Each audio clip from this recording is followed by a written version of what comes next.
تاجدار کائنات صلی اللہ تعالیٰ علیہ وسلم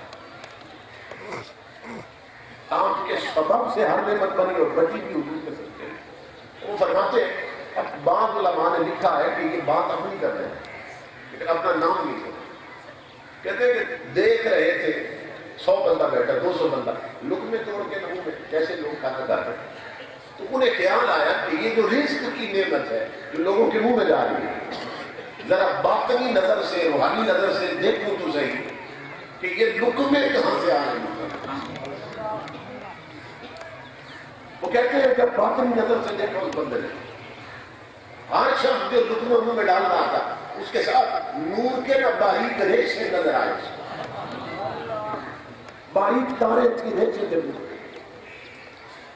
سلسلہ چلتا چلا. اس نے ان ریشوں پر روحانی طور پہ سمجھ نہیں کرتی کہ یہ تارے آپ کہاں سے رہے. تو حضرت عبدالعزیز دباغ مغربی اپنے دور کے غوث سے فرماتے اللہ کی عزت کی قسم جب اس کا سفر ختم ہوا کہ یہ تارے کہاں سے آ رہے ہیں تو دیکھ کر حیران ہو گیا کہ ہر تار مصطفیٰ کے روزے میں جا رہی ہے.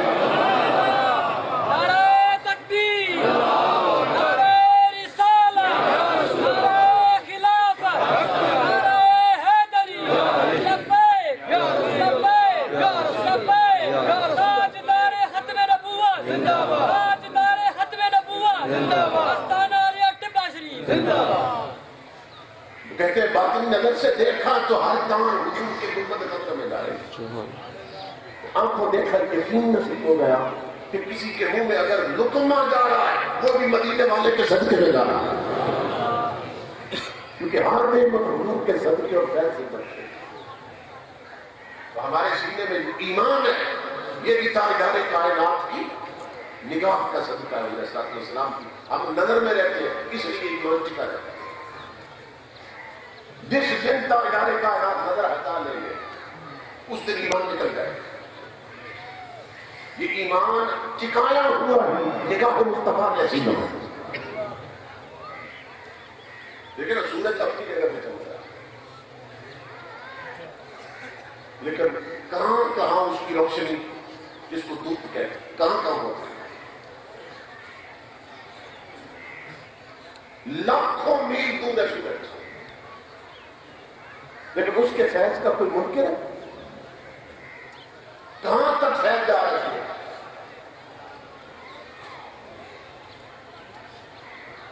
لوگ بحث کرتے ہیں کہ حضور دور ہے کہ قریب ہے.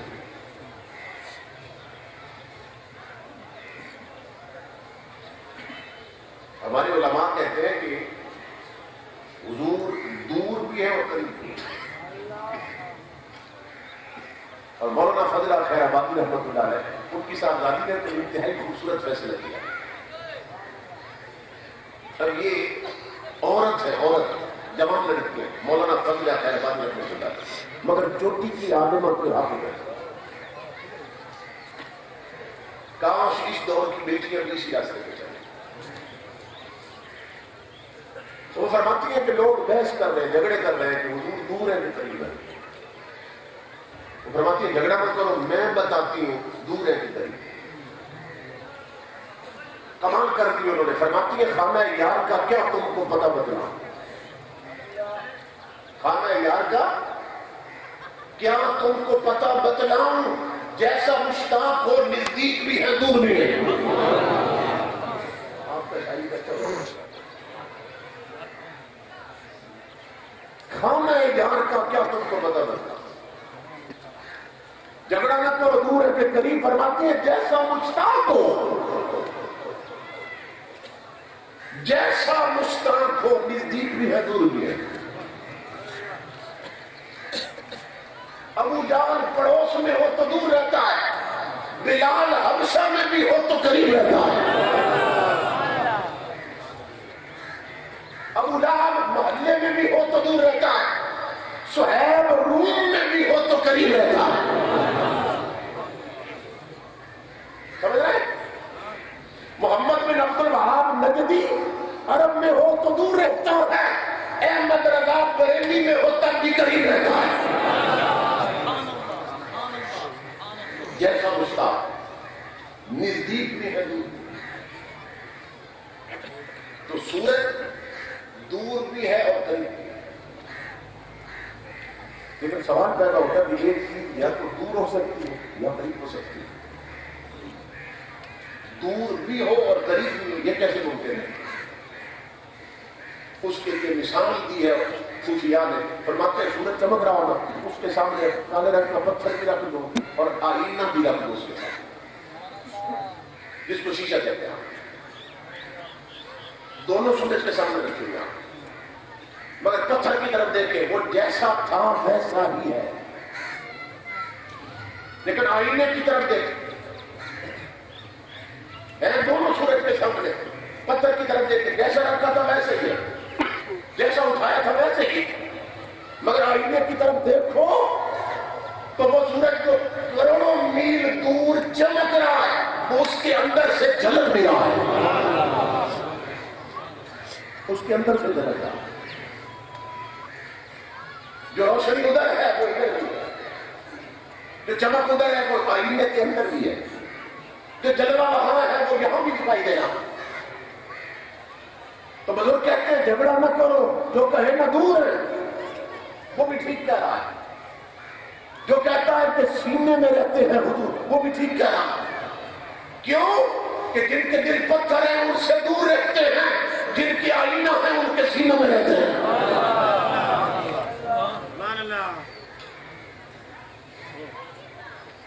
تو امام الانبیاء کہ یہ کرم حضور صلی اللہ علیہ وسلم اپنے غلاموں کے ایمان کو خود سنبھالے رکھتے ہیں، تو جس ہستی کا اتنا گہرا تعلق ہمارے ساتھ، اب اس کی آمد کا دن ہو تو ہمارے باغات اجڑے رہے، ہمارے چوک اجڑے رہے، اس کی آمد کا دن ہو ہمارے چہرے نہ بتائیں ہم پر کتنا بڑا انعام ہوا ہے، تو بتائیے امام الانبیاء کے غلاموں پھر کس خوشی کا حق ہے کہ اسے منایا گیا ہے، اور حضور کی خوشی منائی۔ امام الانبیاء جب تشریف لائے محدث ابن جوزی لکھتے ہیں، اور میں آپ کو یہ بتاؤں کہ حضور کا میلاد کیسے کیسے لوگوں نے لکھا بھی اور جنگ کیا۔ آج تو بعض نادان لوگ اس کی انگلی اٹھاتے ہیں، یہ بدعت ہے، یہ تو نیا کام ہے جو لوگ شروع کر رہے ہیں۔ بتاؤں حضور کا میلاد کس کس نے بیان کیا اور کس کس نے لکھا؟ امام جلال الدین سیوطی کون نہیں جانتا ہوگا، کئی صدیاں بعد ہوئے حضور، کئی صدیاں بعد ہوئے، لیکن سید الباری میں ہے، شرح بخاری میں علامہ محمد شاہ صاحب کشمیری میں انہوں نے لکھا ہے اس ہستی کو 22 بار جانتے ہوئے حضور کا دیدار نصیب ہوا، حالانکہ نے لکھا ہے 75 بار حضور کا دیدار نصیب ہوا جانتے ہوئے۔ امام عبدالوہاب شاہرانی نے لکھا امام سیوطی کو 120 بار جانتے ہوئے حضور کا دیدار نصیب ہوا۔ یہ ہستی میلاد لکھ پینے کے بیان میں۔ پھر مدارج النبوت اٹھائیں، شیخ محقق شاہ عبدالعظیم سے ملے، وہ ہستی ہیں جنہیں ہر رات حضور کا دیدار ہوتا ہے۔ اندھوں کو کیا خبر، آنکھ والوں سے پوچھو جنہوں نے جلوہ مصطفیٰ دیکھا ہے۔ نعرہ تکبیر، نعرہ رسالت، نعرہ خلافت، نعرہ حیدری، استانہ عالیہ ٹبہ شریف، جشن عید میلاد النبی، غلام ہیں غلام ہیں۔ محدث ابن جوزی بیان کرتے ہیں، تیسرا بندہ امام سیوطی شیخ محقق محدث ابن جوزی اپنے دور میں اور ان سے پہلے جو ادوار گزرے تھے ان سے بڑا مصنف کو نہیں ملا، 500 کتاب اپنے ہاتھوں میں، اس سے پہلے اتنی کتابیں کسی نے لکھی۔ اس وقت یہ پریس نہیں تھے، پرنٹنگ کا سلسلہ نہیں تھا، تو جاتے تھے جنگل میں کانا لاتے تھے، کانا اس کی قلم کرتے تھے اور پھر دوات بنا کے پھر ہاتھوں سے لکھتے تھے، قلم دوات تھے 500 کتابیں کی اس طرح اپنے ہاتھوں سے محدث کے طرف سے۔ اور ادب کا حال یہ تھا اور حضور کی عشق کا حال یہ تھا کہ جب قلم پڑھتے تھے نا، آپ جانتے ہیں کہ پھر آگے چھلکا دیتا ہے قلم، اس کا تراشا قلم، آپ قلم گھڑنے سے پہلے زمین پہ پہنچ کا چادر بچھاتے تھے، پھر قلم گھڑتے تھے تاکہ اس پر وہ گرے سارا چھلکا ہو۔ پھر قلمیں گھڑتے رہے، ذکر نبی لکھتے رہے، آقا کی شان بیان کرتے رہے، 500 کتاب لکھی۔ اور وہ جو قلموں کا چھلکا تھا، قلمیں گھڑ گھڑ کے جو تراچا بچا اس کی گٹھڑیاں باندھ کے گھر رکھتی تھی۔ اور یہ عاشق رسول محمد ابن جوزی جب فوت ہونے لگے، گھر والوں کو بلایا، فرمایا میری وصیت سن لو، ہر میت کو غسل دینے سے پہلے پانی گرم کیا جاتا ہے، کچھ میری کے پتے ڈالے۔ آپ نے فرمایا سنو، میرے میت کو غسل دینے کے لیے جب پانی گرم کرنا ہے نا، اور لکڑی استعمال نہیں کرنی، ان کلموں کا چھلکا جلانا ہے جن سے میں نے ذکر رسول لکھا ہے۔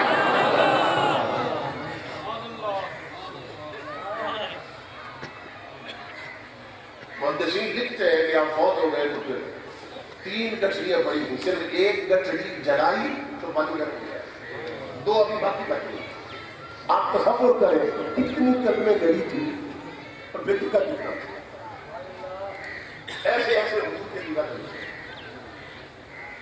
یہ بیان کر رہے حضور کا میلاد، 2 کتابیں لکھی حضور کے میلاد پر، محدث ابن جوزی بتا رہے ہیں امام الانبیاء کے غلام کہ حضور تو حضرت آمنہ کے حجرے میں تشریف لائے تھے، بند کمرے میں، عورت اس وقت بند کمرے میں تھی، لیکن ہوا کیا،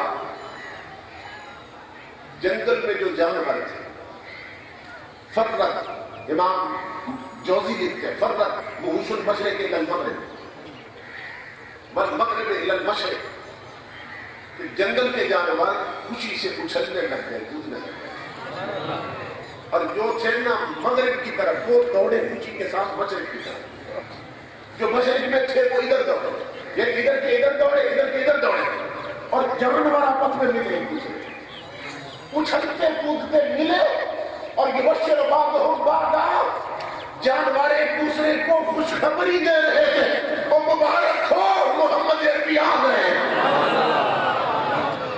محمد مصطفیٰ تشریف لے آئے۔